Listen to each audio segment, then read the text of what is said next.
హనుమైతే ఎంత సింధూరం రాసుకుంటారో తెలుసా? ఒంటికి తైలం రాసుకుని తైలం మీద సింధూరం రాసేసుకుంటారు.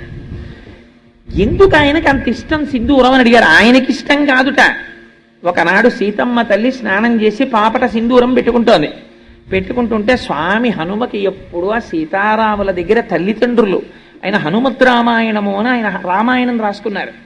మనకి వాల్మీకి రామాయణంలో వానరోహం మహాభాగే రాము అని అదేంటి ఆ ఉంగరం తీసుకొచ్చానమ్మా అన్నటువంటి శ్లోకం ఉంటుంది. వానరోహం మహాభాగే దూతో రామస్య ధీమతః రామనామాంకితం చేదం పశ్యదే వ్యంగుళీయకం ప్రత్యయార్థం తవానీతం తేన దత్తం మహాత్మన సమాస్విషి భద్రం తే క్షీణ దుఃఖ పలాహ్యసి అని ఉంగరం ఇస్తారు.